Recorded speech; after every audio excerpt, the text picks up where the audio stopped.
Welcome to the Old Time Radio Westerns. I'm your host, Andrew Rhines, and I'm excited to bring you another episode absolutely free. This episode is just one of over 80 episodes we release monthly. Each one is meticulously digitally restored and stored in the cloud, which comes at a considerable expense. To help cover these costs, you might hear some advertisements throughout this episode. While we retain the original commercials for historical authenticity, you may encounter modern ads. We promise to keep these ads to a minimum and try to place them where you would have originally heard them when they aired. If you prefer an ad-free experience, you can support us by becoming a member on our Patreon page. Go to otrwesterns.com/donate. Again, that's otrwesterns.com/donate for more information. I want to emphasize that we're committed to providing this content to you for free, but also want to be transparent about the financial realities of producing these shows. As a reminder, if you're listening to this episode on a service you pay for, please know that they do not support this podcast in any way, and the ads will be in this episode. Now, let's get into this episode. This episode is going to be Challenge of the Yukon. Original air dates August 19th, 1951, and the title is The Red Parka. Hope you enjoy. Now, as howling winds echo across the snow-covered reaches of the wild Northwest, the Quaker Oats Company, makers of Quaker Puffed Wheat and Quaker Puffed Rice, the delicious cereal shot from guns, in cooperation with the Mutual Broadcasting System, present by special recording, Sergeant Preston of the Yukon. It's Yukon King, swiftest and strongest lead dog of the Northwest, breaking the trail for Sergeant Preston of the Northwest Mounted Police in his relentless pursuit of lawbreakers. And King, on you, Husky! Gold discovered in the Yukon. A stampede to the Klondike in the wild race for riches. Back to the days of the gold rush. And the adventures of Sergeant Preston and his wonder dog, Yukon King, as they meet the challenge of the Yukon.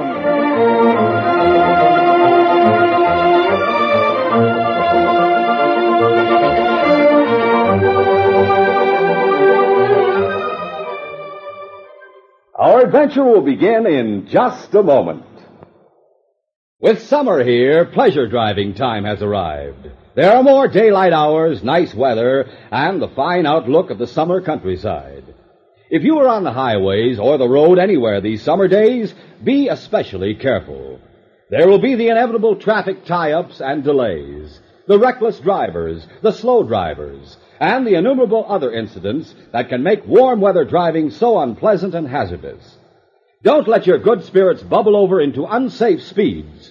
When you're driving at high speeds, you can't stop as fast, can't control steering as well, and your eyes can't detect as clearly fast-moving hazards that seem to whiz past your car.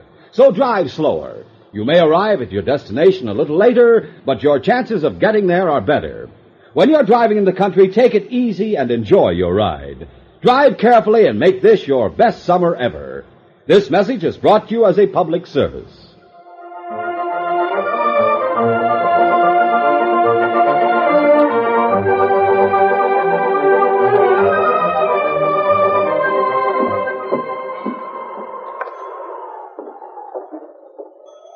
As Sergeant Preston entered Jim Allman's trading post in Beaver City, Big Jim gave him a hearty welcome. Sergeant Preston, how are you? Fine, Jim. How's everything with you? Good. Take off your parka and sit down there close to the stove. Why, thanks, Jim, but I stopped only long enough to say hello. Aren't you going to be in town for a while? No, King and I are shoving on this afternoon. Doggone, I'm sorry to hear that. Where is King? Out front, waiting for me. Gosh, Sergeant, wish you were going to be around for a time. Sam Baxter's been hoping to see you. Sam in trouble? No, it's just that he spent most of the winter working on a mighty fancy collar for King. Oh? He'll be downright disappointed if he hears you've been here and gone. Well, King and I are heading for a Tumblers Indian village. After we've seen the chief, we'll call on Sam. As long as you'll be seeing Sam, maybe you won't mind dropping these letters off for him. Oh, I'll be glad to, Jim. Monk Wessel's taking some equipment out to Sam, but I don't like to trust him with mail. I saw Monk's team and sled in front of the post as I came in. It sounds like he's come back with the sled. Listen to those dogs howling. Monk beats the living daylights out of them. Sergeant, you say King's outside? Yes, he's waiting for me. I sure hope Monk doesn't tangle with him. He'd better not. Monk will have more than he can handle if he crosses King. King won't like him. I have never yet seen a dog that didn't hate Monk Wessel.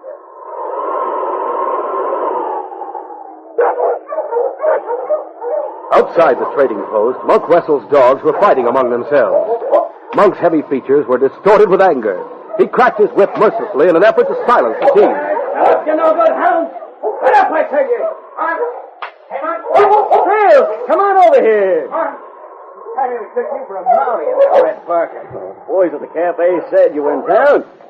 How come you gave up dealing cards in the gambling hall at Salmon Creek? Some loco sourdoughs claimed the games were crooked. Threatened to kill me unless I left town. Right now, I'm looking for another job. Hey, where you staying? Sullivan's Hotel. Why not come out to my place? It won't cost as much. Thanks, Monk. I'd like to do that. I'll wait while you collect your gear. Everything I own is on my back.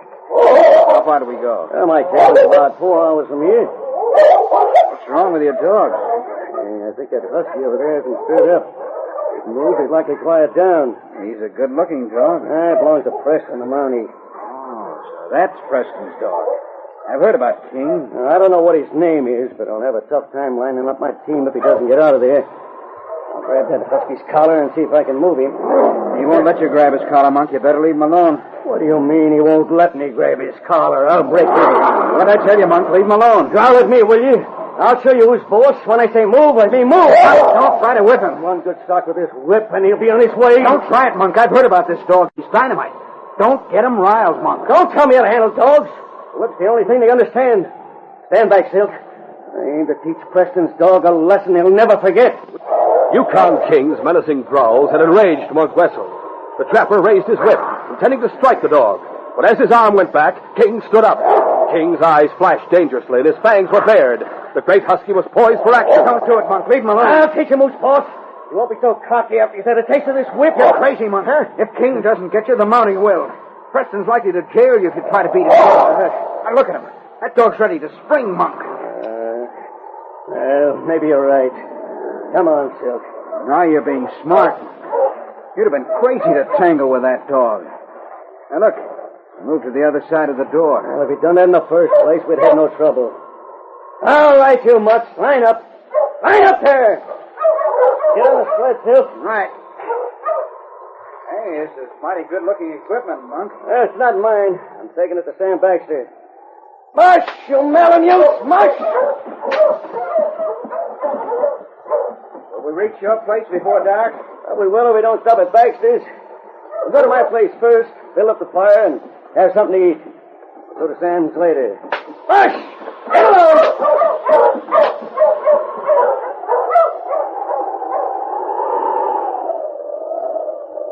A threatening blizzard darkened the sky before the two men reached Monk's cabin. Leaving the equipment on the sled, they hurried inside. Monk lit an oil lamp, then added wood to the fire. When the meal was ready, he placed the food on tin plates.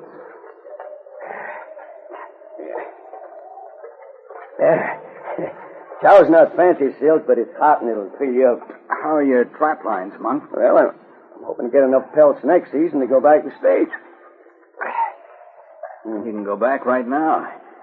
Take plenty of gold with you, if I've heard right. What are you talking about?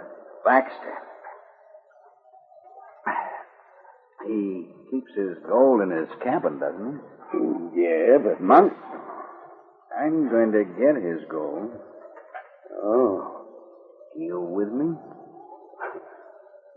No. Would you rather walk a trap line for the rest of your life? Hoping from year to year that the next season will be better? No. Well, then. All right, I'm with you. I thought you'd be. Let's go. All right. Take the equipment with us. You won't be suspicious. All right. But let's get to Baxter's place and be back here before the snow starts. There's a storm coming that'll cover our tracks.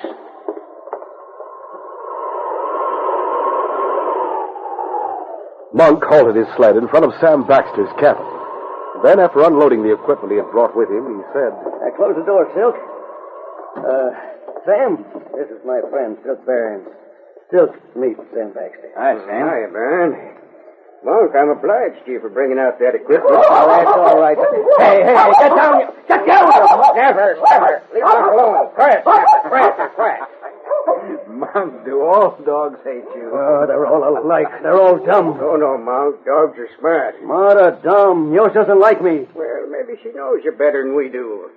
You sure you don't have something on your conscience you're not telling us? That's enough, Sam. Sure. No offense, man. Well, take off your parkas. We're not staying long. Yeah, I guess you want to get away before the storm breaks. Well, I don't blame you.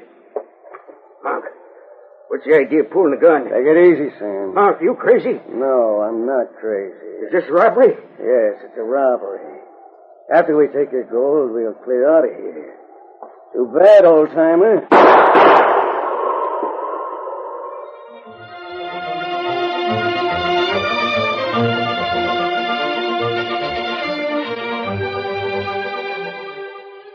We'll continue our adventure in just a moment. Say, kids, how about you and your whole family going to the baseball game? You'll have the time of your lives. Seeing those smashing home runs, watching exciting double plays and strikeouts, eating peanuts and Cracker Jack. Why not go this very week? Come out to the ball game as guest of a major or minor league team. Yep, admission is absolutely free if you are 12 years or younger and bring mom or dad or another paying adult. And you can get your free ticket immediately. No mailing, no waiting. Free baseball tickets are right inside packages of Quaker Puffed wheat, Quaker Puffed rice, and Muffet shredded wheat. In Quaker Pack 10, you get 2 free tickets. Names of the teams and dates of the games are on every ticket. Remember, the more packages of these delicious Quaker cereals Mom gets, the more free baseball tickets you get. So tell Mom you want to eat lots of Quaker Puffed wheat or puffed rice, Muffet shredded wheat or Quaker Pack 10. And just think of the fun you'll have at the ball game, seeing real star players in person and cheering for home runs.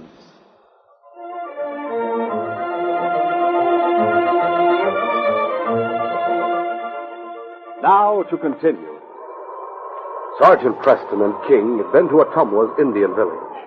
After spending several hours with the old chief, the Mountie had shoved on, hoping to spend the night in Sam Baxter's cabin. Though progress was slow, he had traveled steadily through the storm. The great dog King ran ahead of his master, breaking a trail to Sam Baxter's cabin. Long before the Mountie realized that death had struck in the cabin among the foothills, King caught its scent. All right, go on, King. Go ahead, fella. King reached Sam Baxter's cabin ahead of Sergeant Preston. He looked back anxiously toward his master. All right, King, I'm coming. There, boy. Looks like we're in for a lot of snow. You're mighty anxious to get that new collar of yours. That's strange. No sound of anyone moving in there. Sam generally comes to the door right away. The door's unlocked. Before the Mountie could open it, the great dog nudged the door ajar with his nose.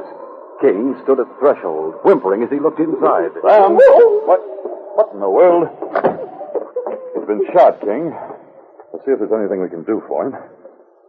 No, he's dead. No weapons near him. Cold-blooded murder. I'm moving to the bunk.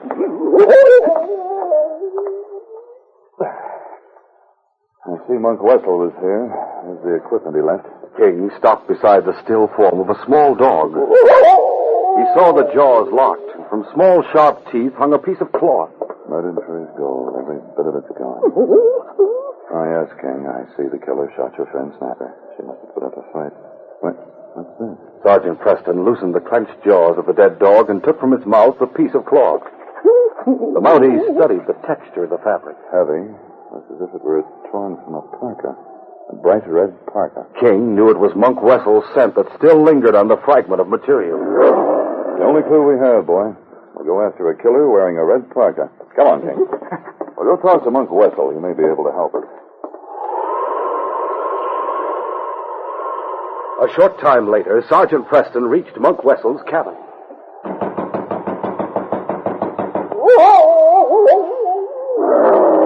What's wrong, fella? Hey, what the... Hello, Monk. I want to talk to you. Oh, Sergeant Preston. Well, come on in. Quiet, King. Silk, here's Sergeant Preston. Sergeant, this is a friend of mine, Silk Barron. I've heard of you, Baron. You have? That makes us even. Quiet, King. Oh, don't worry about him growling, Sergeant. Dogs don't like me. King usually has better manners. Well, I'm used to the critters acting that way. Well, say, if you've been traveling through the storm, you might like something hot. That's a good suggestion, Monk. I'll fix some tea. It's on the shelf back of the kitchen door, Silk. Yeah, I'll find it. Well, you said you wanted to talk to me, Sergeant. Was Sam Baxter all right when you left the equipment at his cabin? Why, sure. Why? He's been murdered. You don't say. Oh, I'm downright sorry to hear it. Have any idea who might have killed him? This piece of cloth was torn from the killer's parka. It should be easy to find a parka that color. That's what I'm counting on. People will remember a red parka. Yes, they should. Silk's a long time fixing that tea. I better see what's holding him up. I'll just be a second, Sergeant. Take off your parka and make yourself comfortable. Thanks, Monk. What's the matter, Monk? I'll get out the cups. You find the tea all right, Silk? Preston, a piece of my parka. What we found it at Baxter's place. What? Oh, you need more tea than that, Silk. Make it good and strong. Baxter's dog tore it off the sleeve, remember? Yeah. Does Preston know you have a red parka? No. Listen, Silk, what do we do? I'll put knockout drops in his tea. Oh, I don't know, Silk. Murdering a Mountie or Who something. said anything about murder? When this hits him, he'll pass out in the snow. The cold will get him, and he'll freeze to death. Hey, that's a slick idea. Go in and sit down, Monk. I can make a pot of tea without any help. All right. Just be sure Preston gets the right cup. Oh, sorry to be so long. Tea will be ready in a few minutes, Sergeant. If it's any trouble... Oh, no trouble at all. It's just that Silk doesn't know where I keep things. Sergeant, why do you think Sam was killed? He was murdered and then robbed. You sure of that? Yes. Sam had taken me into his confidence. He told me where he kept his gold. I looked there this evening, but the gold was gone. Poor Sam. He was planning to go back to the States next year and live with his niece. You know, I'm surprised anyone would be out on a night like this. From the killer's point of view, the night's perfect. Snow's already covered all tracks. Here you are, Sergeant. Steaming hot. This should warm you up in a hurry. No, that's fine. King, Sergeant Preston had trained King to accept no food from strangers. King knew Monk Wessel was an enemy and a killer, and he realized that his master was not suspicious of Monk and his friend. King's training and his intense dislike for Monk prompted him to take unusual action, for he was determined that Sergeant Preston would accept no food from these strangers. Hey, look out! Down, King. Down, boy. Hey, you upset the tea. Blame near burned my hand off. Oh, Sergeant. Looks like your tea's on the floor. I swear that dog jumped for me. King doesn't jump a man without orders from me. You saw what happened. I say he tried to jump me. If he tried to jump you, he'd have knocked you off your feet. He had some other purpose. King, what's happened to your manners? Silk, is your hand all right? I just missed being burned. You want me to put water on for more tea, Monk? Yeah, sure. Go ahead. Why, no thanks just the same, Monk. I'll have to shove on. Oh, it's no trouble, Sergeant. Won't take but a minute. We've thawed out just being inside for a few minutes. I'll go back to Beaver City and ask some questions about a red parka. Red Parker? This piece torn from a red parka is the only clue to Baxter's murderer. Maybe I can help you, Sergeant. How do you mean, help me? I just came from Salmon Creek a few days ago. What about it? I saw a fellow north of here, just this side of Twin Rocks, who has a parka just that color. He lives in a cabin off the trail. I remember that cabin. I thought it was deserted. Well, it isn't deserted now. I stopped there overnight, and it looked to me like the trapper who's living there plans to stay for quite some time. His name's Bill Wayne. I see. Well, thanks for the information, Silk. King and I'll investigate. If you don't find Bill, come back here. Monk and I will go into Beaver City with you. All right, I'll do that. Come along, King. All right, outside, boy. Outside, King. Don't worry about him, Sergeant. Like I said, dogs don't like me. Sorry about the tea. Oh, forget it. No one was hurt. The wind is still mighty strong. You won't be able to cover much ground in this snow, Sergeant. It'll slow the killer down, too. Thanks for your help. Good luck. Goodbye. Bye, Sergeant. What was the idea of telling that story about a trapper with a red parka? I had to think of something after the dog upset the tea. That blame mutt. I'd like to take a shot at that husky. Forget about the dog. Preston, I'm worried about. Once he reaches that cabin, it won't take him long to figure out that we've sent him on a wild goose chase. We could clear out. Fine. Preston comes back and finds us gone. He'll put two and two together and start after us. If he asks about a red Parka in Beaver City, he'll find out that I have one. Yeah. The lucky thing for us, that Parka was hanging in the woodshed. If we hadn't come in the back way, you might have had it in here where you'd have seen it. Now, the only way to stop Preston is a bullet. Yeah, I guess you're right. He's the only one who knows about the red Parka. Sure. When he's dead, we'll be in the clear. Look, it's your Parka and a pair of snowshoes. I don't have a gun, Monk. I'm out of pistol ammunition, but I have my Winchester. We'll use that. All right. There's no hurry. Take Preston a couple of hours to reach the trapper's shack. We'll wait till he's well on his way back here, and then we'll set up the ambush.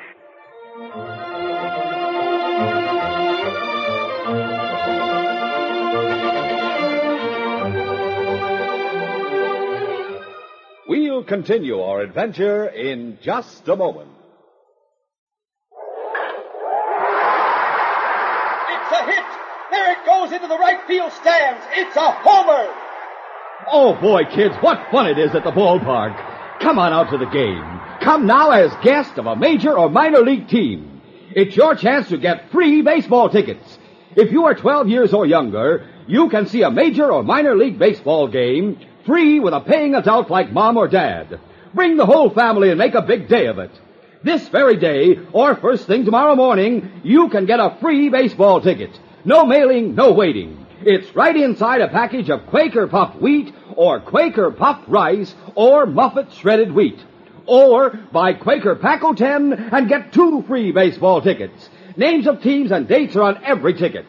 Hurry to get your free baseball ticket in the special package of Quaker Puffed Wheat or Rice, Muffet Shredded Wheat, or Quaker Pack 10.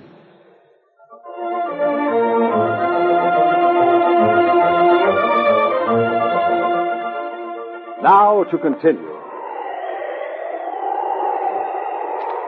Several hours later, Monk Wessel and Silk Baron were waiting behind a dense growth of underbrush at the side of the trail. Heavy snow spun dizzily around them, driven fiercely to earth by the high, cold wind that was like the breath of the Arctic itself.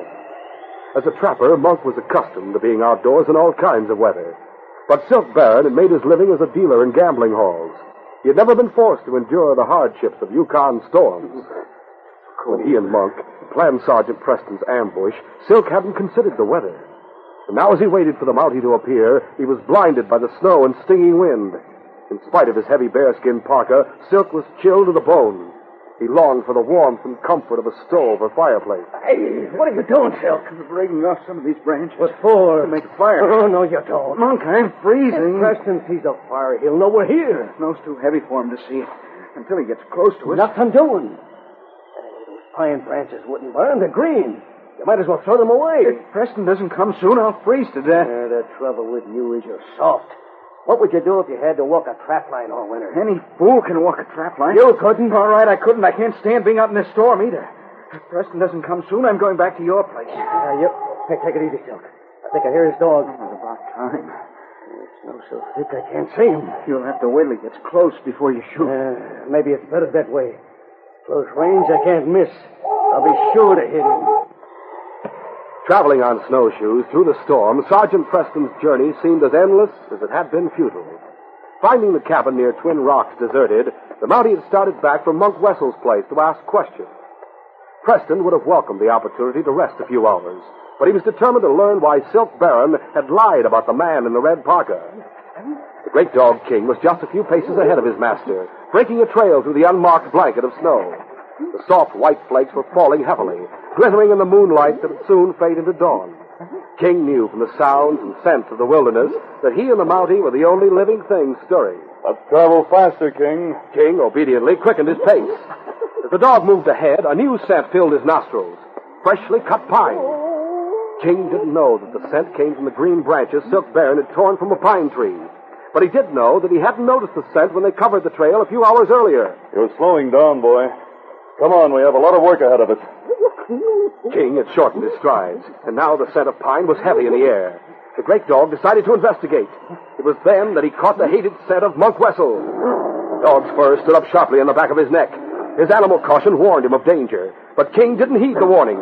He raced through a screen of falling snow toward the underbrush at the side of the trail. Monk Wessel saw him coming.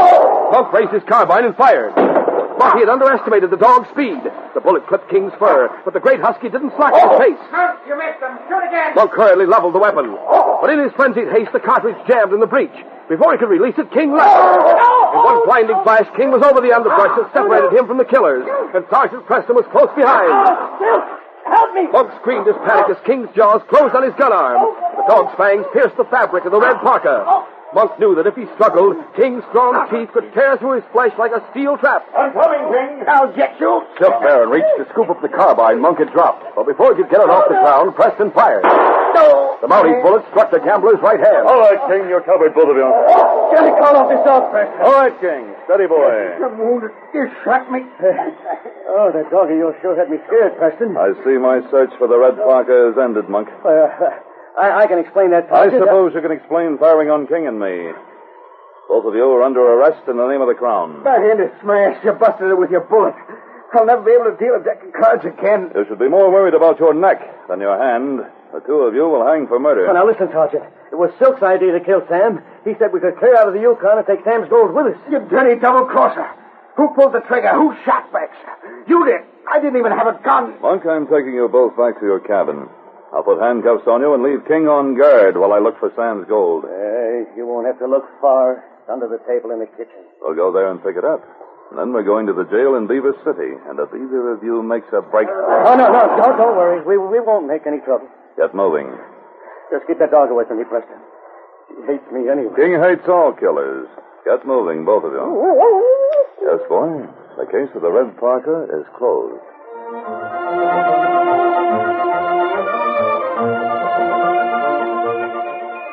We'll return in just a moment with a word about our next exciting adventure.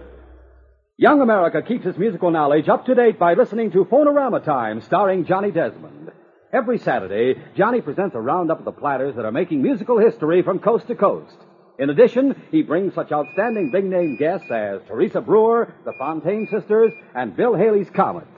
Guest disc jockeys from every section of the country appear regularly to report to listeners on the top tunes in each of their hometown areas. And interesting teenagers appear on Phonorama Time to bring their viewpoints on what young America is thinking about and talking about in music and other fields as well. Everyone loves Johnny Desmond, and everyone loves his Phonorama Time show. So gather your friends and fellow music fans around this Saturday and every Saturday for the musical session you can't afford to miss. Phonorama Time, starring Johnny Desmond on Mutual over most of these stations.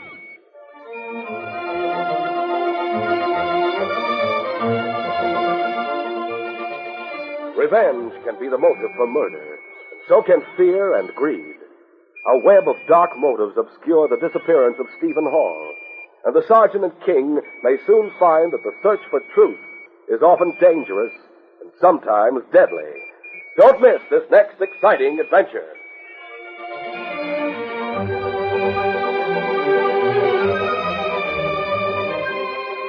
These Sergeant Preston of the Yukon Adventures are brought to you every Monday through Friday at this time by the Quaker Oats Company, makers of Quaker Puff Wheat and Quaker Puff Rice, the delicious cereals shot from guns. By special recording in cooperation with the Mutual Broadcasting System. They are a copyrighted feature of Sergeant Preston of the Yukon Incorporated. Created by George W. Trendle, produced by Trendle Campbell Muir Incorporated, and directed by Fred Flowerday. The part of Sergeant Preston is played by Paul Sutton.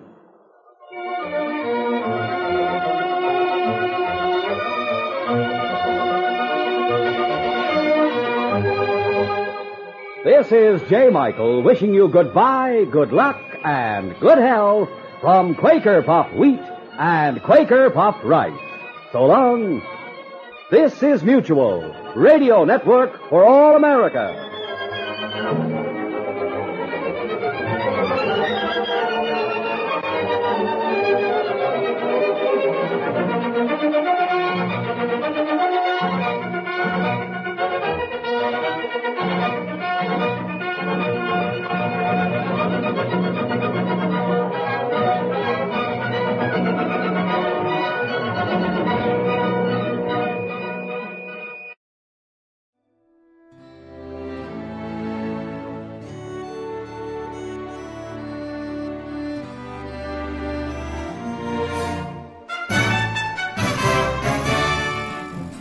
This has been a presentation of OTRWesterns.com, and we hope you enjoyed. Please take some time to like and rate our shows in your favorite podcast application. Follow us on Facebook by going to OTRWesterns.com/Facebook. Subscribe to our YouTube channel by going to OTRWesterns.com/YouTube. And send us an email, podcast@OTRWesterns.com. You can call and leave us a voicemail, 707-986-8739. This episode is copyright under the Attribution Non-Commercial Share-alike copyright. For more information, go to OTRWesterns.com/copyright. Have a great day, and thanks for listening.